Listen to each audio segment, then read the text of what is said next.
Welcome back, everybody, to my second video. It's been a long time. It's been about 2 months since I shot my last video, and there's reasons for that, but I got a couple of hopes for this video. Number one, that I can get through the whole thing in one shot and one take, because last time I remember I was out here in this hot ass backyard for like 2 hours. I'm not trying to do that this time. And then my second hope, as unusual as it sounds, I hope that nobody watches this, you know what I'm saying, because these are really just like videos I could look back and reflect on, and I'm numbering them, so I'm hoping that eventually I can have the consistency to get to 100 and look back at number one and see that I've progressed, just like talking in front of a camera and editing the videos myself and things like that, and just everything that goes with creating videos. So, but with that being said, I do have a topic that I did want to talk about. Pretty interesting. So I listen to a lot of audiobooks, and there was one that I wanted to talk about, and I feel like it's more interesting, but I just don't really understand it in depth enough to really talk about it. But I will tell you the book. So the first one is called Ego is the Enemy by Ryan Holiday. Ego is the Enemy by Ryan Holiday. And the second one is called, I think it's called Thinking is the Creation of All Suffering and the Ending of All Suffering, something like that. I'll try to pop it up, but if not, I'll just put it in the description. But I want to talk about that second book because it's pretty interesting, just on terms of what it talks about. And I think that I find the most useful books are the books that you can implement literally immediately after reading them. There's a lot of financial books that are very popular, like I think it's called Rich Dad Poor Dad. It's a really good book. I've read it, but it doesn't really resonate as well as some other books, like psychology books, because you can't implement them as immediately as you could, like a book like Out with the Devil by Napoleon Hill, which I also will do a video about eventually. But this book is very useful because thinking is something that we do all day, every day. I feel like they're listening to me in there. But check this out. So I used to work at Amazon. I used to work like 12-hour shifts, crazy shifts, right? And when I first started there, bro, like I was going crazy just trying to do the shifts, bro. Like I would just, by the 5th hour, I would just be in the middle of my shift and just thinking about having 7 hours left. That shit would literally drive me crazy, bro. And it really started to fuck with me psychologically. I'm gonna try not to cuss too much, but so the things that were talked about in the audiobook, I kind of discovered on my own. And it's interesting because we think about most of the things you read, especially when it comes to psychology, you've already realized it, you just haven't put it into words. That's all books are. It's just like putting critical thinking into words so that you can then internalize it and use it practically, right? So this book, the most important thing that I want to talk about in this video is the concept of thinking versus thoughts. Okay, so thoughts are inevitable, especially in the society that we live in today, social media. You could see something and there's gonna be a thought that pops into your head. You don't have a choice whether or not it's going to come up in your head, right? But afterwards, I'm gonna do a little thought experiment that if I can remember from the book. Afterwards, after the initial thought, it's your decision whether you want to go on that whole train wreck of just thinking yourself into an early grave, right? So let's just say you have something that really bothers you that's going on in your life, right? And if it's urgent enough or if it's big enough, you're gonna think about it regardless. There's really no way around it. If you're going through a breakup, if you just lost someone, etc., throughout your days, you're gonna think about it. But usually when that thought occurs, most people are taking down the same thought pattern every day, and that's why they feel the same way every day. And I say they, but I really mean myself. But just for the sake of the video, most people, they think about it the same way.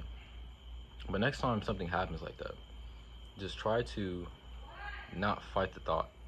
Don't tell yourself like, I need to stop thinking about this. Just let it be and just proceed with whatever you're doing. Just try to be present, and naturally your brain will move on to the next thing. So the format of the book, it's a really short book, which I appreciate, is thinking versus thoughts. So just imagine thoughts.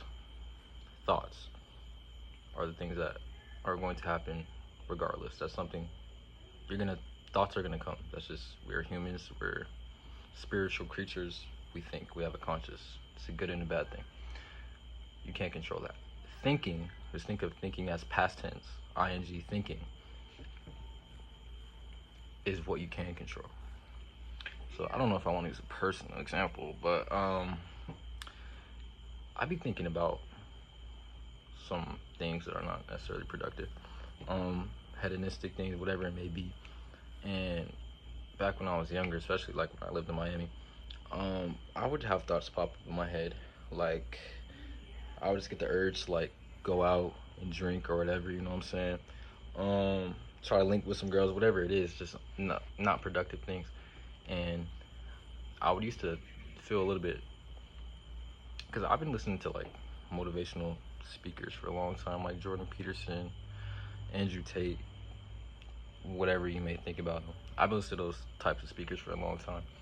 But with that being said, when I used to have these thoughts, I used to feel like a little sense of shame, because I thought I was just that type of person that just had a clouded mind. But I've come to realize, especially after listening to this book, everybody gets those thoughts. It's what you do with them afterwards. You guys may know who Alex, I think his last name is Hormoni, whatever his last name is. He's one of the best practical instructors that you can listen to, because he's not just going to give you like some motivational speaking. He's going to talk about the boring shit that you have to do. And what I'm saying is, you really do have the power to change your life. I have the power to change my life right in this instant, and most of it is just by having the ability to say no to a lot of the thoughts or urges that you have. But if you do it over and over and over, it's going to get, I'm gonna use this term, it's called hypnotic rhythm, and it sounds really weird saying that shit, but when I explain Out With the Devil, because that's a book that I have read a few times, so I will be able to explain it better, then it will really make sense. But what I'm trying to say is, if you refuse to conform to your urges, it will just be your natural state. Like, if you're a person who smokes weed, you stop smoking weed, and you get the urge to smoke, and you still don't smoke, and you get the urge again, you don't smoke again. It's just going to become your natural state of not smoking, and then the urges itself will stop being so reoccurring, if you know what I'm saying. So I just, if there's one thing to take away from this video, and this is really just a message to myself at this time, remember that thoughts are inevitable.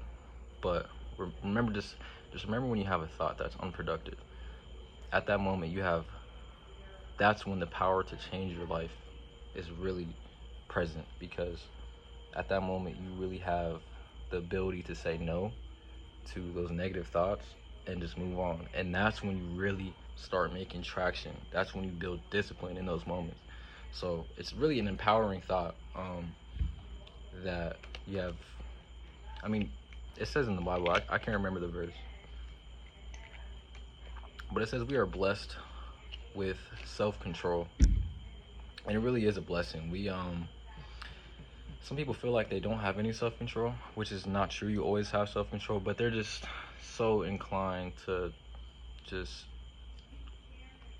fall victim to their habits and their addictions, and it feels like you have no self-control. And obviously, like, after a certain point, like if you have a meth addiction or some shit, you know, there's withdrawals. But before you get to that point, it's talking about less serious things. You have the control at all times. God gave us the ability to have self-control, to make our own decisions, free will. So if you never heard anything like this before, just try it out. Do some thought experiments. I can't remember the thought experiment from the book, but I will link it in the description. I think it's like $1 or something.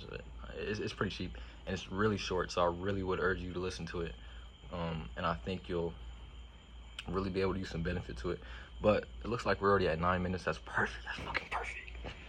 Because that was one shot, and I'm gonna try to edit this video up a little bit tomorrow, and Yeah, this will be number 2. So I'm gonna try to do another one next week.